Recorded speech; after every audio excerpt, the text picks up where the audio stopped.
Have you ever got into a tight sewing situation? Have you ever sewed up a box canning that you couldn't sew out of? Well, lateral sewing is the solution. Today on Sewing Tech Talk, the Baby Lock Vesta and me, well, we're going to get you out of that tight situation. I'm Cathy, and this is Sewing Tech Talk. We have a giveaway for today's video. So every time you like, share, or comment, you're entered to win a pack of embroidery threads. So good luck. So what is lateral sewing? Lateral sewing is literally sewing sideways. Yes, a sewing machine can sew sideways. This is the Baby Lock Vesta, and it's an electronic machine. And many of your mid-level on up electronic machines, well, they can sew sideways. It's called lateral sewing. So I don't know how the machine does it. I know it just works. So why would you need lateral sewing? Well, for a couple reasons. Number one, you can sew yourself out of that tight situation. So if you ever tried to put a patch on maybe a little Cub Scout uniform arm, or put a patch on the inside of a purse, something where it's really hard to get into, well, you have the free arm. And the free arm means that we can go ahead and we can put an item on that free arm and get to some pretty tight situations. But once an item is on the free arm, how are you going to turn it sideways? Well, you're literally not. You're not going to be able to turn it sideways. So the answer is, if the machine could sew sideways, then we could just sew across that and we wouldn't have a problem. So yes, the Baby Lock Vesta has the lateral sewing, so I can sew straight left or right, a zigzag left or right. It even has a dedicated stitch for sewing backwards, so you could sew around a patch when it was on the free arm. What else can you use lateral sewing for? Well, lateral sewing also enables the machine to do some really big decorative stitches. So we can use them for quilting. So if you have a sash or a patch that you want to put some quilting in, and you are not the world's best free motion stitcher, well, let the machine do the work. There's also a really cool technique called a Madeira hem. And it's used in heirloom sewing, but we can use it to do a cool border. We can do a really neat applique border on a quilt using this technique. So we're going to talk about doing this, and I have a handout for you today. In the handout, I go step by step through the technique to do this. We're going to look at it in the video, but don't worry about it if you don't get step by steps. Go get the handout. Usually in the description, it's highlighted in blue. Click on that link. It's going to take you to the landing page. Go there and you can find this handout and all my other handouts as well. So let's get started. So the machine has a whole bunch of different stitches on it. And look on your machine, it may have lateral sewing. You can generally tell because it has a section where it has the stitches, and it'll have an arrow. And the arrow is going to point in the direction that that stitching is going to go. So we're going to start out with just plain lateral sewing. We're going to be using a zigzag. Now I have this pair of jeans, and I kind of like unusual clothing. I think it's kind of fun. I saw a pair of jeans on one of those internet sites, and they showed the fun stitched like patches on the bottom of it. Now, I don't know if it's in fashion. I don't know if it's out of fashion. Back in the 60s, well, it was probably, I don't know if you remember. I do. Having stuff on the bottom of your jeans was the height of fashion. So if we wait long enough, that'll all come back. So I've had these patches that I made a long time ago. I'm going to put them on the bottom of my jeans. So here I am. They're on the bottom of my jeans. How I could easily stitch around them with a zigzag to attach them to the bottom. But how do I stitch sideways? Well, I'm going to select the zigzag stitch that goes to the right. And on this machine, it is stitch number 6 in the land of lateral sewing. So what I'm going to do is I'm going to go to lateral sewing, and I'm going to pick stitch number 6. Now on this machine, it literally shows me the stitches so that I can select them. I don't necessarily even have to look up on the lid. That just gives me a big map where I can go find most of them. Now, I have a stitch that sews to the right. What I'm going to do is I'm going to attach the foot that is recommended, and that comes up on the machine, and that is the in foot. So let's find the in foot in our little toy box, and we'll snap it on the machine as well. Put our toy box aside because we don't need it for right now. So we snap on the foot. Now I've already threaded the machine with some general all-purpose thread in the top and the bottom. Just put in the thread that works for you. You don't need a special thread to do this type of thing. And I'm going to take the foot and I'm going to put it directly over the top of where I want that zigzag to go. Lower the presser foot. Now I've kind of basted already the other part in place. This machine also has a basting stitch. Now I can't use the basting stitch laterally, but I could use it to put these parts in so it's not going to shift on me. That's already been done. So let's stitch sideways. Who knew? I'm not moving it. The machine is doing all the work.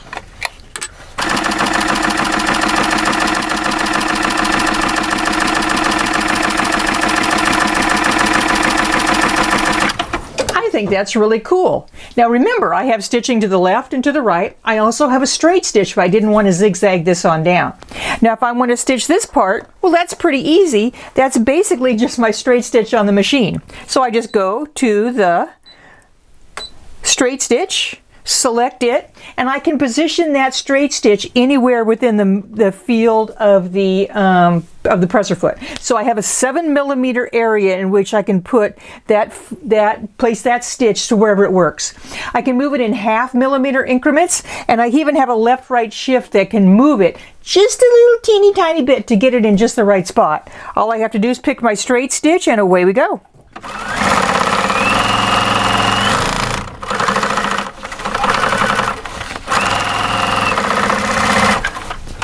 Voila! I have decorated the bottom of my pair of jeans. So that's pretty cool. I think I'm going to have to find an occasion to go back in a time machine in the 60s to wear these. But let's do a little bit of quilting. Now remember, because this machine has lateral sewing, it can sew sideways and do a really, really large decorative stitch. And I can use that for quilting on my quilt, or for anything as far as that goes that I want a decorative stitch on. I'm going to put my accessory tray back on. And on this machine I have 1, 2, 3, 4, 5, 6, 7, 8, 9, 10, 11 different very, very large stitches. I'm going to choose the one that looks like a tulip that's on there. So I'm going to go to this area right here, and it's section number 6, and I want stitch number 74. So I'm just going to go over to that stitch. Now once I select that stitch, this machine is already set up to do the lateral sewing. It's going to suggest the infoot, which I've already put on, and the machine is completely set up to do this decorative stitch.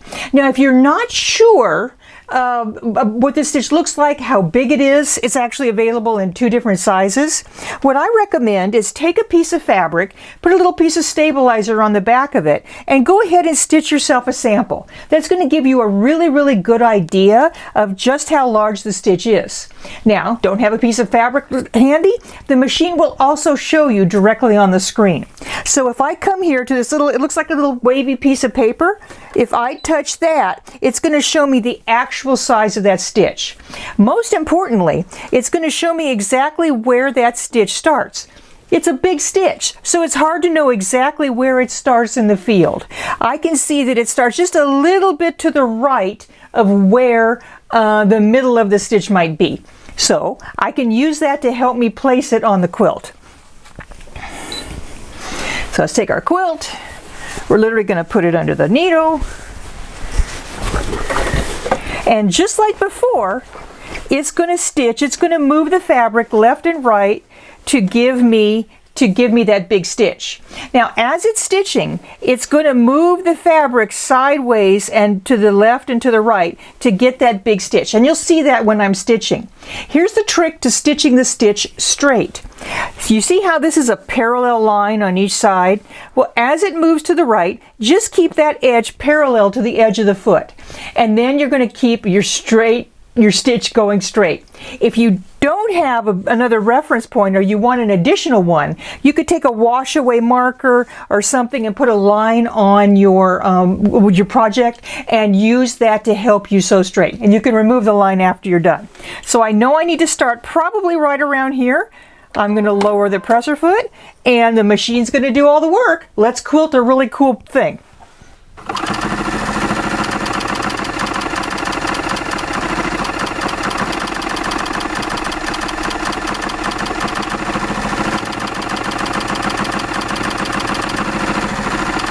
So watch as I sew. What's happening is that as you can see now, the fabric is going from side to side. All I'm doing with my hands is I'm not pushing it, I'm just keeping it orientated so the side of the seam here is straight against the side of the foot.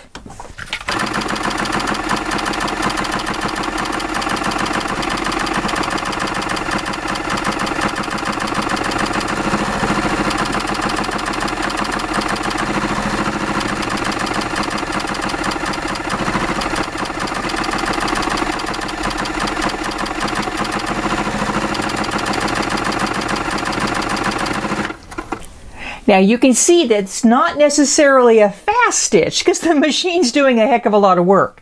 So what you're going to want to do is make sure that your top speed control is all the way to the max, which is all the way to the right, and just be a little bit patient. Remember, the machine's doing all the work, so all you have to do is guide it straight, push the scissors when you're done, and you have a pretty nice little free motion, well, not exactly free motion, quilting design that you didn't have to spend hours trying to create. So I think that's a big thing. So now let's talk about that Madeira hem that I told you about. There's a couple steps to it, and don't worry, they're all in your handout. What this is an applique hem, as it were, that goes on the top of my quilt border. It's traditionally used in in heirloom sewing, where maybe you want a pretty scalloped hem that's a different color. But you can also use it for, more modern type of sewing if you want to. I love it for quilt borders. So this stitch happens to be one of those really wide stitches that goes from the left to the right, and it is stitch number 75. So I'm simply going to go over to stitch number 75, touch it, and the machine is all set up and ready to go to give me that zigzag sawtooth type of edge. Now, on the fabric, I really don't have to mark it because the machine's going to do all the work. I'm going to take two pieces of fabric and I'm going to place them right sides together. Now this fabric happens to be a dyed fabric, and there's really not a right and a wrong, but I would be placing both sides right sides together. Now what I'm going to do is I'm going to stitch that really big stitch on both pieces of fabric. You're going to see the whole process. But what I need though is I'm going to pull this apart once I get it turned. And I need a special type of thread to do that. What I want is a wash away thread. And a wash away thread is a thread that goes away with water. So what I do is I take my wash away thread. I'm going to happen to be using it in the bobbin. I can use it in the top and the bottom if I want to. I really only need it in the bobbin. And I am wound myself a special bobbin. Now, this is wash away thread. It literally goes away with water. So, a couple things you have to keep in mind. I mark a special bobbin to put this on. I took some nail polish and I really marked my bobbin on either side. It doesn't affect the sewing of the bobbin, but that reminds me that this bobbin is very, very special. You don't want to piece something with it because the first time you wash it, you'll end up with all the pieces. Ask me how I know. So we're going to switch on over to this kind of a thread in the bobbin. I'm going to take the other one out. You don't want to lick the thread either. Thread it up just like normal, and I'm going to put a brighter thread in the top so that you can see what I'm stitching. I'm going to take off this green thread. And I'm going to put on a bright red, just so that you can see what it looks like. It actually does not matter what color thread that you use, because it's all going to come out literally when we get finished using it and take those pieces apart. I'm going to thread it on up. The Vesta has a rockin' needle threader.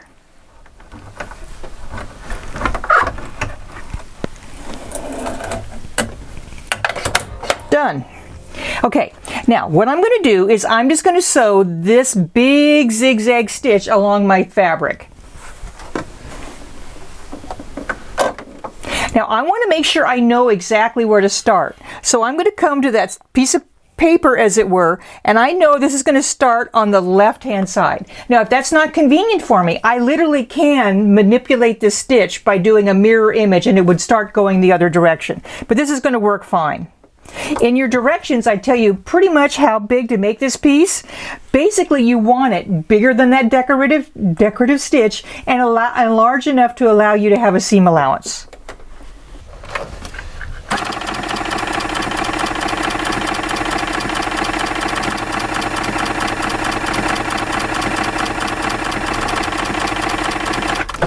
Isn't it amazing that I didn't have to measure? I didn't have to draw on my fabric and sew and turn and try to get the exact angle. The machine's doing all the work.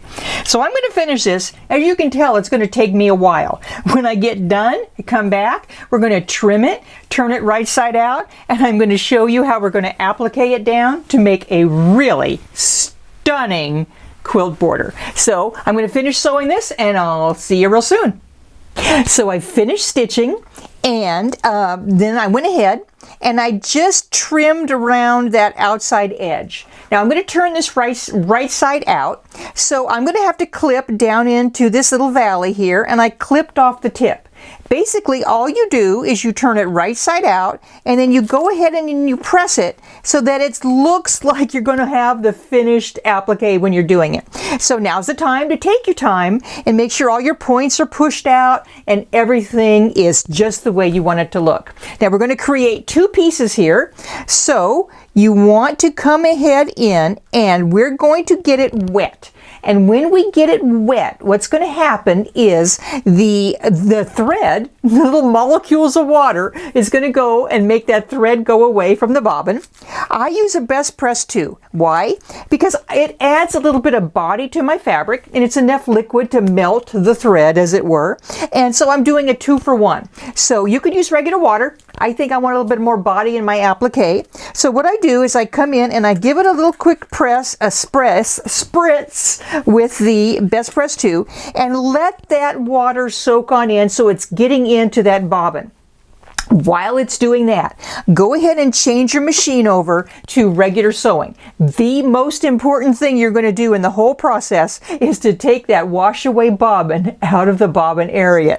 Put it in a special container that says wash away. Put it in your safe deposit box. I don't care what you do. You're not going to do regular sewing with this because once you do, you get it wet. All it does is it just dissolves into pieces. So put that in a special spot. Going to give that moisture just enough time to work, and then you're going to take your iron and then you're going to iron it dry. Now once you iron it dry, what you've done is you've set that crease into the back and you've turned all those little edges to the back in an easy way. You're not in here trying to get everything turned under, burning your fingers. Oh my gosh, it would be really a challenge to get all those edges turned under if I wasn't using this big stitch on the Vesta to get everything turned under. And there's several different choices. There's a really beautiful scallop that you can use as well. I think I have to make that special quilt that has that pretty scallop going around the edge of the border. So once you get it all nice and dry, then this is where the magic happens. You're simply going to take it and you're going to pull these two pieces apart. Oh my gosh, look at how pretty that is. And that is pretty much ready to applique. All I have to do is put it on my base piece of fabric. What I'm going to do on the back of my base piece of fabric is I'm going to put a piece of stabilizer because I am doing an applique stitch on it and I want it to stay nice and flat. Now I've done a whole video on applique. This is an invisible applique. On the Baby Lock Vesta there's a stitch that I use and all of the description of that is in your handout with the picture, and I put my settings in there as well. One thing that's really key to know is on the Vesta it's an electronic machine, so I can actually put my settings into the memory. So the process that I like to mirror image it. I like a smaller stitch. I like it to just grab the fabric as it's going over. I can put all of that in expand the memory of the machine. Another feature that I really like is that this has a pivot feature. What that means is as I'm sewing, when I take my foot off the power pedal, the needle's going to stay in the fabric, but the foot itself is going to lift. So as I'm stitching, what's going to happen is it's going to automatically lower the foot. I do my stitching, and when I take my foot off, that foot raises, and I can pivot it, and I can go around all of those corners. So I'm going to finish up my borders. I think that you have to agree that this is a pretty neat trick to get your fancy borders around your quilt. Put it on a hem. Put it on the edge of a pillowcase. There's all kinds of uses for the Madeira hem. Your instructions are in the handout. I want to thank you so much for watching me today. I hope this inspired you to get some projects done out there. I'm going to shoot it over to George. He's going to tell you a few more features on the Baby Lock Vesta. And thanks for watching. I'll see you next time. Thanks, Cathy. Once again, that was a great presentation. Don't forget to click on the link to download Cathy's guide on that incredible project. Now, every once in a while, a machine's introduced to the industry that really offers high performance at a great value, and that's the Baby Lock Vesta. Not only is it a great sewing and quilting machine, but it also is an incredible embroidery machine. The embroidery features include a hoop that's larger than 10 by 6, and it has a wonderful color touchscreen. And look at this beautiful embroidery. Plus it removes the jump stitches, and it even has a special software program that sends your design via Wi-Fi right to the machine. Now, that's not all though. For a sewing machine, it has the automatic fabric sensor that senses fabric from heavy denim to sheer fabric to working with elastic or even a ribbing on a collar like a t-shirt knit. But quilting features, it actually will sew in different directions. We have some designs that are incredible for going down the sashing border. It has an automatic 1/4 inch so you can do your piecing, plus all kinds of wonderful decorative stitches. So as you see, this is an incredible sewing, quilting, and embroidery machine. Now, we have a very special buy on this machine. This machine has a manufacturer suggested list price of $59.99. But right now, it's on sale for $39.99, and we're including free shipping across the country, as well as interest-free financing is available. I want to make a very special offer for those who are watching Sewing Tech Talk with Cathy, and that is with a mystery bonus. Why is it a mystery bonus? Well, I don't have a lot of them, but I want to make sure those who are contacting me, all you have to do is mention Cathy, our Sewing Tech Talk with Cathy, and I have this bonus value that is incredible. So give us a call at 1-800-865-9664 and discover how easy it is to get an incredible sewing, quilting, and embroidery machine. Bye for now.